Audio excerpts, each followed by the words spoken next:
Welcome back, Heels and Quads Media here on YouTube. I'm Tommy and I'm back with another album review. Wanted to save this one for me and Levi to do together. However, he's a brand new dad. He's busy. I've also been busy. I've also been sick. I had a dentist appointment yesterday. I wanted to do this earlier in the week, but it just didn't work out. So now that everybody else has done reviews on Judas Priest Invincible Shield, here I am with my review of Judas Priest Invincible Shield, which was released this past Friday. I've listened to this now in full probably 6 or 7 times, so I feel like I have kind of a grasp on what's the goods and the bads, which the bads are few and far between. Overall, this album sounds great. I know that I'm one of the ones that always says that one of my main reasons why I don't like newer music is because it's so overproduced. This album is very well produced. You can tell it's got kind of like that clean, glossy finish over it. But in its core, it's still heavy metal, Judas Priest, 50 years of frickin' rock. I'm not on the fence anymore. After listening to it and doing this review, I am going to buy this album. I actually went with the intentions of buying it yesterday on vinyl. They did not have any, so I'm going to have to order it. But I did want to go ahead and get this review out because, like I said, everybody else has already done one. So, without further ado, let's get into my review. And if you haven't already, if you're new here, subscribe, of course. Like the video, comment. Tell me what your favorite tracks are from the album. Tell me what you think of Invincible Shield overall. Tell me what your least favorite track is. And here's the review. Panic Attack.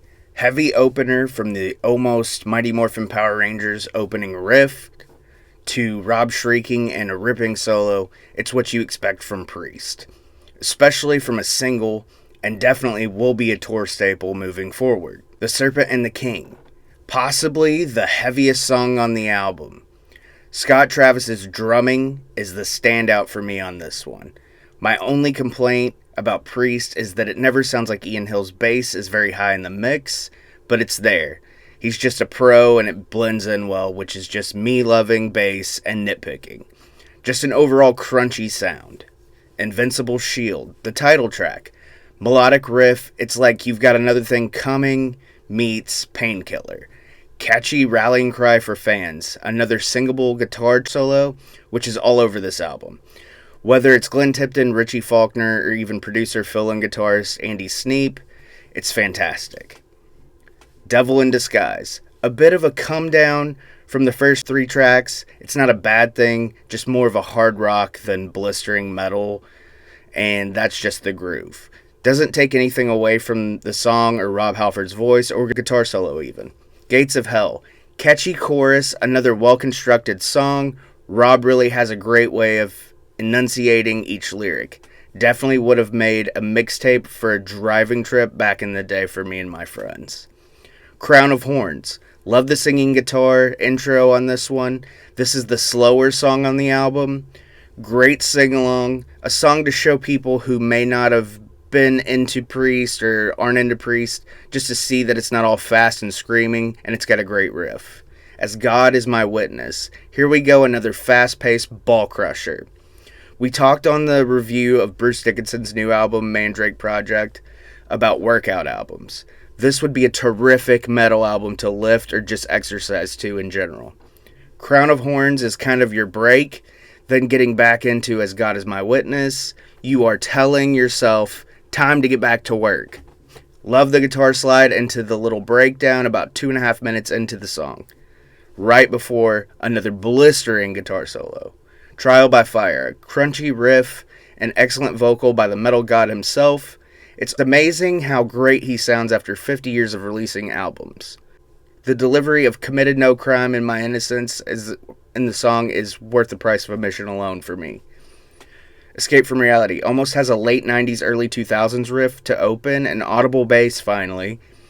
Kinda get a Disturbed vibe off of this from Agony, Escape from Reality. The delivery with the melodic riff underneath, another catchy song. Sons of Thunder, screaming guitar in the intro. Another great vocal delivery, of course. This honestly might be my favorite track on the album. It's in that kind of odd place on an album where it starts to blend in together, and since I've started doing reviews, it seems like the spot before the last track or the album closer is where songs go to die. Not here. This song rips. Giants in the Sky.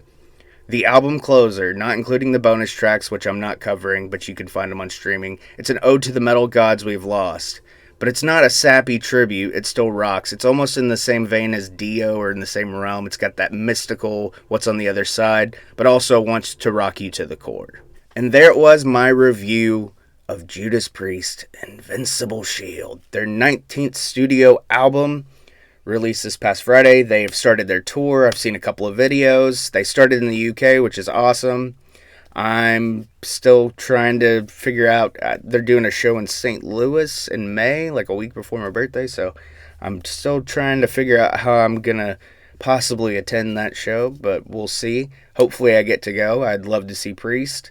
Priest and Maiden are kind of like that last two for me that I need to see, because everybody else I've either seen or they're not around anymore to be seen, and I don't want to run that risk with either of those bands.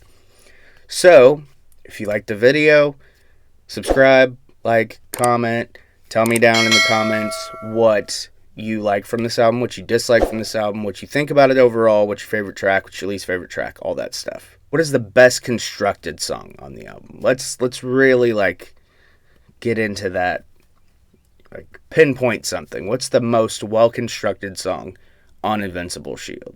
Did listening to the full album take away from the singles for you, or did the singles add to the album? Could you have done without the singles, I think is what I'm trying to say. I don't know what I'm trying to say. Anyways, till next time, tell your friends, tell your enemies, and I'll see you next time.